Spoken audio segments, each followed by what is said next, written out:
안녕하세요. 이제 드디어 2년이라는 코로나 암흑기가 끝나고 대회들이 하나둘 열리고 있는데요. 그란폰도, MCT, 그 밖에 여러 대회들이 2년 만에 열리면서 2년 동안 6류비 타이틀을 계속 달고 있었던 2년 전에 입문하신 분들은 첫 대회를 나간다든지 대회 경험이 얼마 없으실 텐데, 그런 분들이 어떻게 이런 고인물, 석유들 사이에서 자기가 완주를 할 수 있는지 완주에 대한 팁을 좀 알려드릴까 합니다. 하나씩 한번 알아보도록 하시죠. 네, 어떤 레이스냐에 따라서 달라지지만 여러분들의 자전거에 물통 케이지가 달려있다는 사실 잊지 마시고요. MC터들 같은 경우에는 이런 말이 있습니다. 파워젤 많이 먹은 놈이 이긴다. 물론 농담이지만 이렇게 여러분들의 레이스 이런 곳에서 뉴트리션 관리가 성적하고 바로 직결되는 굉장히 중요한 역할을 해주고요. 일단 수분의 경우 날씨에 따라서 달라지지만 수분 섭취량이 굉장히 중요합니다. 1시간에 물통 하나, 15분에서 20분 간격으로 물을 한 모금씩 마셔주는 게 중요하고, 1시간 같은 경우에는 보통 500에서 600ml 그 정도 되는 물을 마셔주라는 이제 스포츠 사이언스 쪽 이야기가 있을 정도로,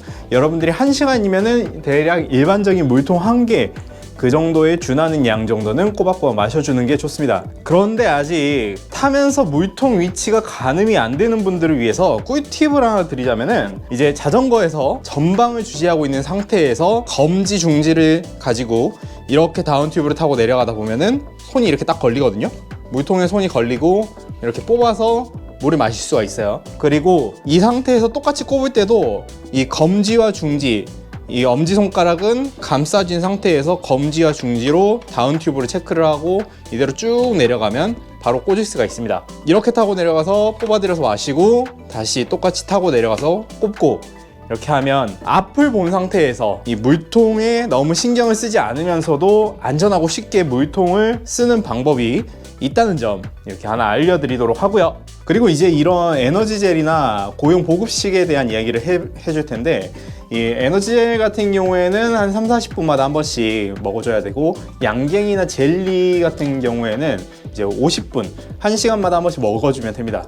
이게 어차피 여기에 뭐 여러 가지 탄수화물 용량이 표시되어 있기 때문에 일반적으로 1시간마다 섭취할 수 있는 탄수화물 흡수율이 60g 정도거든요. 그걸 초과해서 먹어줘 봤자 그렇게 큰 의미가 없다는 거. 그리고 만약에 1시간에서 1시간 반, 1시간 50분 정도의 대회라고 한다면은 물통 1개에 에너지젤 1개 정도를 먹어주는 게 좋고요. 따로 먹는 게 귀찮으면 이런 데에다가 물통에다가 이제 게토레이라든지 에너지 음료를 넣어가지고 마시는 것도 쉽게 수분과 에너지를 섭취할 수 있는 방법이라고 할 수 있어요. 물론 이제 취향에 따라서 에너지 드링크보다는 물을 선호하시는 분 같은 경우에는 물통 2개를 달아서 하나에는 에너지 드링크를 넣고 다른 데에는 물을 넣기도 합니다. 주의할 점은 수분 섭취할 때 한 번에 너무 많은 양을 마시게 되면 위에 부담이 되고, 이게 페달링을 하고 배 압력이 가해지면 역류하는 수가 있기 때문에 물은 꼭 나눠서 마셔야 되고, 한 번에 너무 많이 먹으면 안 된다라는 거 꼭 기억해 주시고, 그래서 보통은 출발 전 물 300ml에다가 에너지젤 이런 걸 하나 먹어주고 30분 후에 아니면 20분 후에 물을 한번 마시고, 50분쯤이 됐을 때 물을 한번 더 마시면서 1시간 정도가 지나게 되면 그때 가서 첫 번째 에너지젤을 먹어주는 게 좋고요. 그리고 나서는 아까 말씀드린 대로 물 같은 경우에는 20분 정도에 한 번씩은 꼬박꼬박 한 모금씩은 먹어줘야 되고, 그리고 에너지젤 이런 거 같은 경우에는 40분, 50분 간격으로 한 번씩 먹어주시면 됩니다.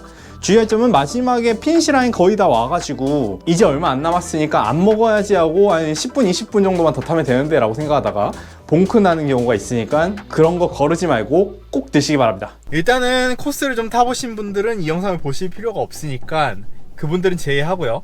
이 대회에서 완주나 좀 더 기록을 단축시키는 분들을 위해서 말씀드리고 싶은 팁은 코스를 파악해야 된다는 겁니다.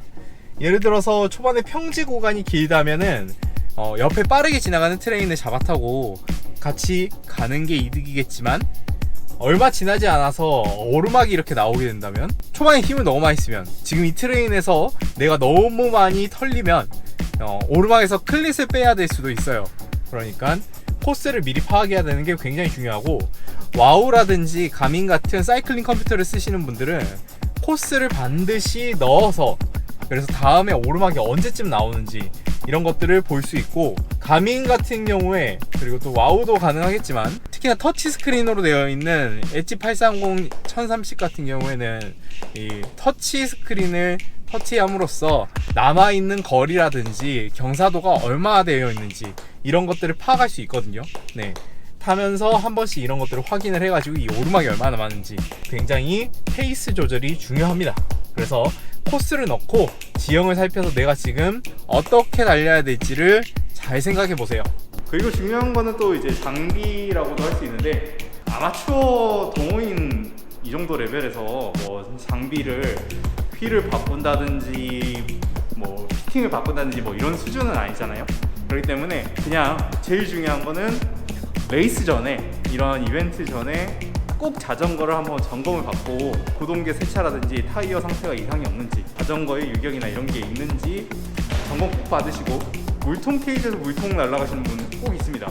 그래서 대회 전날 미리 가민, 헬멧, 고글, 신발, 장갑, 옷 뭐 이런 거 미리미리 챙겨두시고, 가끔 슬리퍼 신고 타는 분들이 있거든요. 장비 잘 챙기시고 점검 잘 하시기 바랍니다.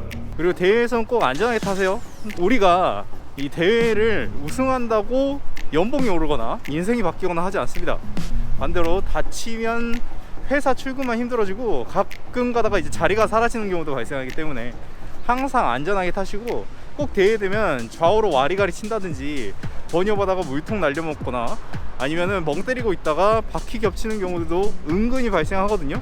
네, 그런 어이없는 사고로 인해서 자기와 함께 출발했던 이 내 자전거가 카본 쓰레기가 돼서 돌아오는 일이 없도록 그렇게 안전하게 다들 주의하면서 타면 좋겠습니다. 마지막으로 말씀드리고 싶은 거는, 아마추어 라이더로서 이제 가장 필요한 거, 즐기세요. 재밌고 이 대회 분위기, 대회 뽕 맞는 그런 느낌 같은 것들 굉장히 좋습니다. 이렇게 즐기고 다른 사람들과, 모르는 사람들과, 자신과 비슷한 사람들과 합을 맞춰서 타다 보면은 아는 사람들도 늘어나고, 그러면서 이제 또 사이클링의 재미 이런 것들을 더 알아가게 되거든요. 요새 자전거 가격이 계속 오르기 때문에 여러분들 사고 없이 타시면서 이 새 자전거에 대해서 사야 되는 그런 일들이 발생하지 않도록 좀 안전하게 잘 타시고, 대회에 관련해 가지고 궁금하신 거 있으면 댓글로 남겨주시면 제가 또 확인해서 답변 드릴 수 있는 것들은 답변 드릴 수 있도록 하겠습니다. 바야흐로 대회 시즌인데 다들 준비하시는 것만큼 즐겁게 잘 타실 수 있도록 기원 드리겠습니다. 다음에 또 다른 영상에서 봬요.